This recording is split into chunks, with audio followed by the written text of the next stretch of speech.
What's going on, guys? So today we're going to be installing the SR Performance Sport lowering springs on my 2025 Mustang GT. Now it's time to get rid of the 4x4 fitment that it comes with. The factory high, I mean, it's not horrible, but they could definitely go lower. And for the price, the SR Performance springs seem to be where it's at. So pick me up a set of them.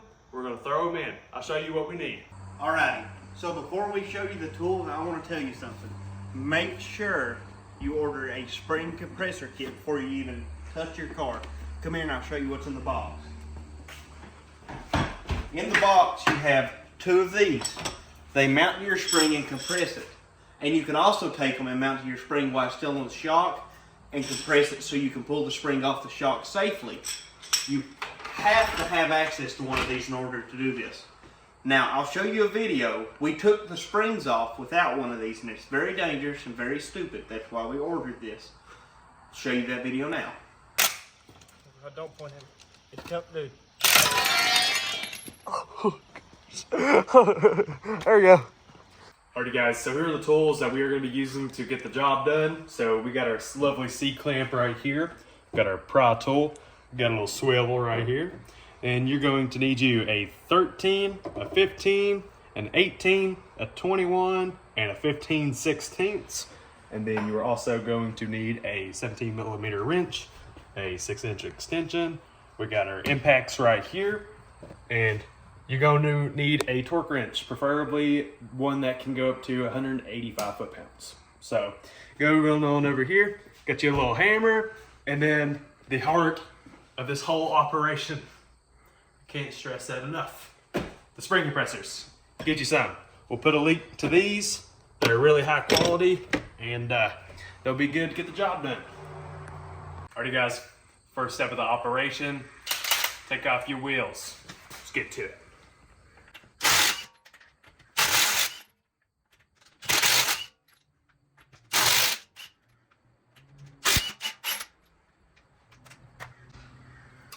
Now, take it off.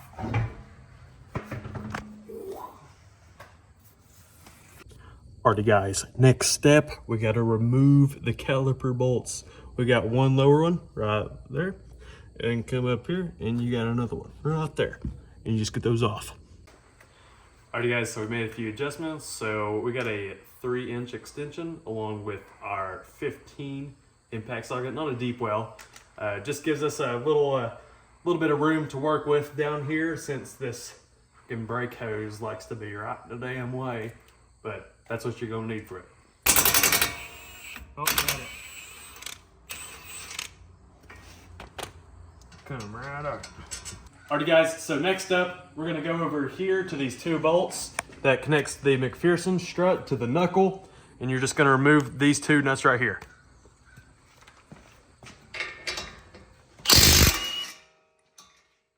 And whenever you take it off, flip it around backwards, thread it in a few times so that you can beat the screw out and without damaging your threads. So let's go ahead and get this other one.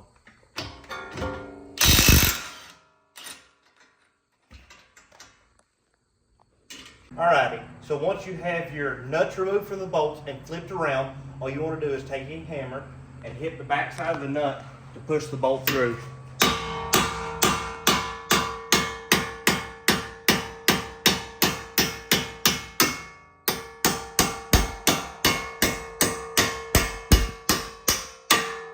And that's as simple as it gets. Alrighty, next you want to take an impact and a 15mm socket and take off these 3 bolts that hold the strut to the car. So simply do that, then that, and then that, and that's all it takes to remove the strut from the car. Alrighty guys, so now we're going to remove the sway bar link. So you're going to grab an 18mm deep socket, and you're going to grab you a crescent wrench or the appropriate size wrench, an 18mm wrench. And we're going to go around back and we're going to line that in there. Alright, you're going to take your impact or whatever you're using, and we're going to back it out. Just like that.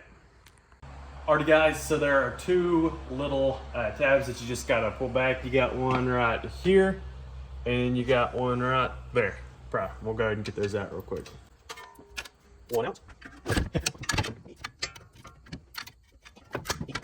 And then now that's all out, you can now take apart your McPherson strut, and now let's get to decompressing the spring. Alrighty, once you've got the strut took off the car, you want to take the clamps that we previously mentioned and position them around the strut here to go ahead and try our best. You're not going to get it perfect, but to decompress the spring in order to take it off of the strut. So what we're going to go ahead and do is put these around it and then tighten them down and decompress the spring before removing the top nut off the strut.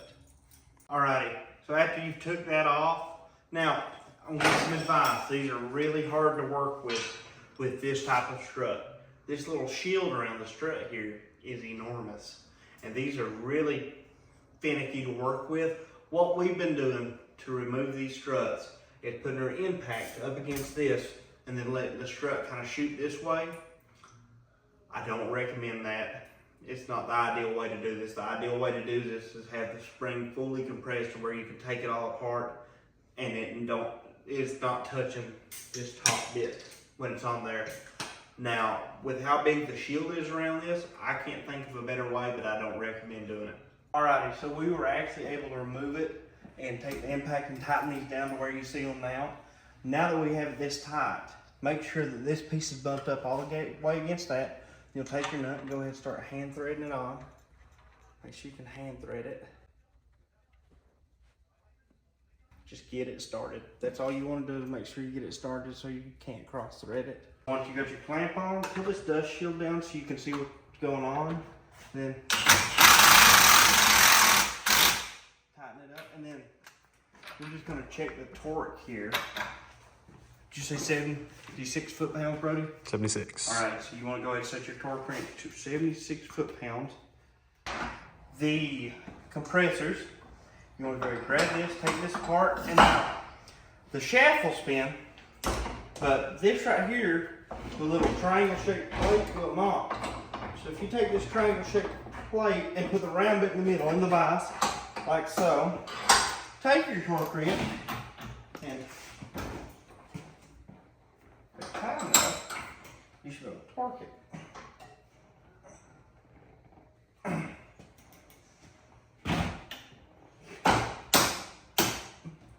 And there's the click, 76 foot-pounds of torque. Do it one more time for safety. And that's all. Safety clicks.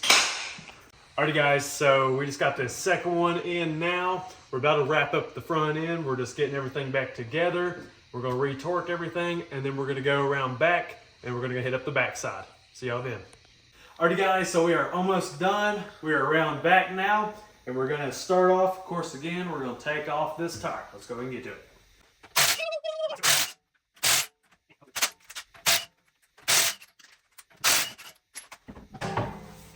Voila. Alrighty, you want to take an 18mm socket and an impact and remove these two strut mounting bolts, like so. Super simple. And after you've removed them, you want to make sure you grab your jack and you put your jack underneath the lower control arm here to support the entire thing, because we got to take out two frame mounts to be able to drop the entire assembly down to pull the spring out. You're going to take a 13, put it on your impact, and you'll see right here, there's a little bolt here holding the brake line to the frame. Go ahead and remove that, like so. Make sure you find your bolt, like that. Pull it out, just kind of let it hang there. All right, so next we're going to put the jack under where I told you to. And then once you have it back on the control arm, you'll be able to bolt everything. Next, you're going to take a 13mm impact, and there'll be two bolts on this little piece of subframe out here. You're simply going to take it and go remove that one. And then there's one more up in there. There it is. And remove both of them like so. And then I'll show you the next bolts. Alrighty, you're going to get a 21mm socket and an impact. And you'll see it should all come out like that. I'm Alrighty, you're gonna need an extender for this side. If you come over here and look up under here, I'll show you. Alright, as you can see, it's in between the exhaust and the A-arm, so make sure it's on there nice and snug. Then go ahead and start hammering it. And that right there has got your entire control arm and spring and everything free. Just go ahead and unscrew this, and then we'll show you how to remove the spring. Alrighty, for this part, we're going to take a pry bar and preferably a friend to push down on it. If you have a buddy calling for this part, you definitely need somebody. And we're going to take a pry bar and try to wiggle this spring out. It's not too difficult. It should slide out. We're going to pop the camera up here so we can show you. Get you a big old waves on it. Bounce on it.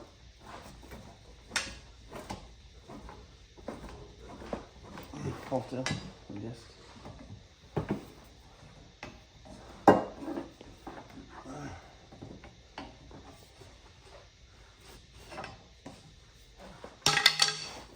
Bounce it. Oh! Are you okay? Are you okay? Oh God. Did you get your finger caught? Yeah. Oh my gosh.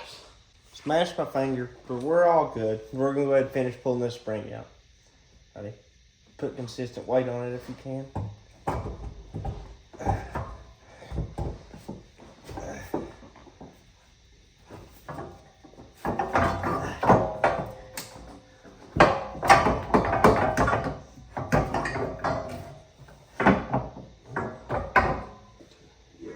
Alrighty, so now we're going to install the new one.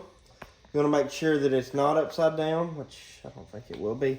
Put that in there. I don't know if there is a difference to the sides. I don't know if they're identical or not. I'm not exactly sure on that. It's mainly more important with the front ones because on one of the sides it won't sit down evenly on the top. So as long as it will stay like that, it will be flush at the top, you're fine. There does appear to be a difference. Not so much that I think a person could tell, but I do believe the smaller side like this is the top, so. Alright, so go ahead and put some pressure on it, Brody. Oh. Get in there.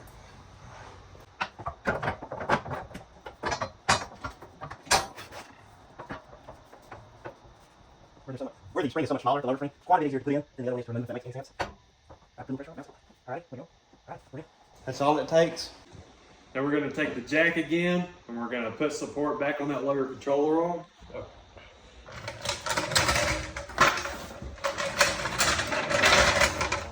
And then once you have it back on the control arm, you'll be able to bolt everything back in. We're gonna boost her up here.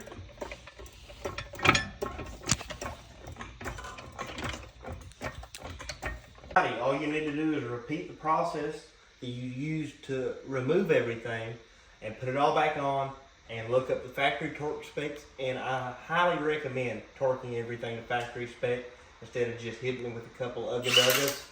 Of course, you can hand thread them in to get them started, then run them up with an impact.